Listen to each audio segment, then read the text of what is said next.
कर्नाटक में बीजापुर जिले के बबलेश्वर मत क्षेत्र में भयानक कहत पड़ने से जानवरों के साथ साथ इंसान भी पानी के लिए तरस रहे हैं। यहाँ के एमएलए एमबी पाटिल जो नीरावरी मंत्री भी हैं, इस मत क्षेत्र की अभिवृद्धि करने की बजाय लोगों को गुमराह करने की कोशिश कर रहे हैं। आज एक प्रेस कॉन्फ्रेंस में बबलेश्वर मत क्षेत्र के बीजेपी कार्यकर्ता विजयगौड़ा पाटिल ने सीधे आरोप लगाते हुए सवालों की बौछार कर दी, जिसमें अहम विवादों वाली डायरी का जवाब, जिसमें एमबीपी नाम है, जो आजकल चर्चा का विषय बना हुआ है। कहा कि मैं कभी बसवन्ना के नाम पर सियासत नहीं की, मेरा व्यक्तिगत एमबी पाटिल से कोई लेना देना नहीं है। मैं एक बीजेपी कार्यकर्ता हूं और इस मतक्षेत्र का जिम्मेदार होने के नाते लोगों की परेशानियों को देखते हुए मुझे आपको पूछने का हक बनता है। इसलिए आप अनजान न बने, अपनी जिम्मेदारी लेकर लोगों को सही क्या है बताएं। ಇವತ್ತು ಬಬಲೇಶ್ವರ ಕ್ಷೇತ್ರದಲ್ಲಿರ್ತಕ್ಕಂಥ ಅನೇಕ ಹಳ್ಳಿಗಳಲ್ಲಿ ಕುಡಿಯುವ ನೀರಿನ ಬಹಳ ಸಮಸ್ಯೆ ಉದ್ಭವ ಆಗ್ತಕ್ಕಂಥ ಇದನ್ನೆಲ್ಲ ನೋಡಿದರೆ ರಾಜ್ಯದಲ್ಲಿರ್ತಕ್ಕಂಥ ಕಾಂಗ್ರೆಸ್ ಪಕ್ಷದ ಸರ್ಕಾರ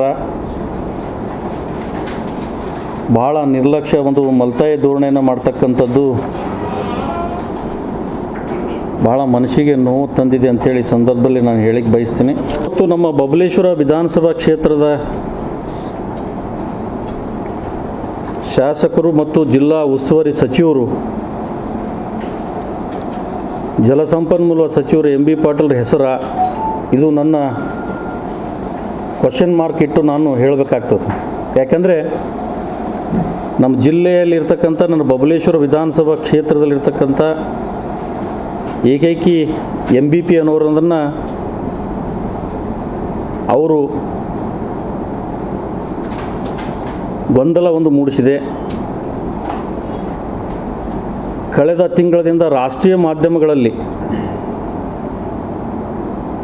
ಡೈರಿ ಬಗ್ಗೆ ಬಹಳಷ್ಟು ಚರ್ಚೆ ನಡೀತಕ್ಕಂಥದ್ದು। ನಮ್ಮ ಜಿಲ್ಲಾ ಉಸ್ತುವಾರಿ ಸಚಿವರು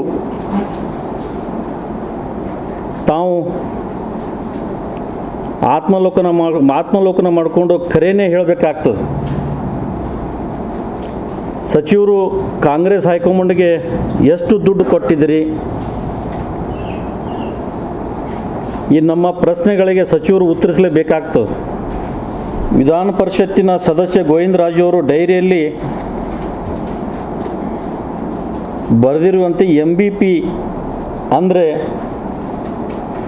ನೀವೇನಾ ಅನ್ನೋದನ್ನು ಅವರು ಈ ಸಂದರ್ಭದಲ್ಲಿ ಬಹಿರಂಗಪಡಿಸಬೇಕಾಗ್ತದೆ। ವೈಯಕ್ತಿಕ ಎಂ ಬಿ ಪಾಟೀಲ್ರಿಗೆ ನನಗೆ ಯಾವುದೇ ದೋಷ ಇಲ್ಲ। ಅವ್ರ ಚುನಾವಣೆ ಅವ್ರು ಮಾಡ್ತಾರೆ, ನನ್ನ ಚುನಾವಣೆ ನಾನು ಮಾಡ್ತೀನಿ। ಅಣ್ಣ ಬಸವಣ್ಣ ಇವತ್ತು ವಿಶ್ವಗುರು। ಇವತ್ತೇನು ನಾನು ಹೇಳಿಕೆ ನಾನು ಬಯಸ್ತೀನಿ, ಮುಂದೆ ಬಸವಣ್ಣನ ಹೆಸರಲ್ಲೇ ನಾನು ರಾಜಕಾರಣ ಮಾಡುವ ವ್ಯಕ್ತಿ ನಾನಲ್ಲ। ಅದನ್ನು ನನಗೆ ಅವರು ಮಾತನಾಡ್ತಕ್ಕಂಥ ಜಿಲ್ಲೆಯಲ್ಲಿರ್ತಕ್ಕಂಥ ಎಲ್ಲ ಅಧಿಕಾರಿಗಳ ಸಮ್ಮುಖದಲ್ಲಿ ಅವರು ಯಾವ ಭಾಷೆಯಲ್ಲಿ ಮಾತಾಡಿದ್ರು ಅದನ್ನು ನನಗೆ ಭಾಳ ಮನಸ್ಸಿಗೆ ಒಂದು ನೋವು ತಂದಿದೆ ಅಂತೇಳಿ ಸಂದರ್ಭದಲ್ಲಿ ಹೇಳಕ್ಕೆ ನಾನು ಬಯಸ್ತೀನಿ। और खबरों के लिए देखते रहिए बी न्यूज़ नेशन।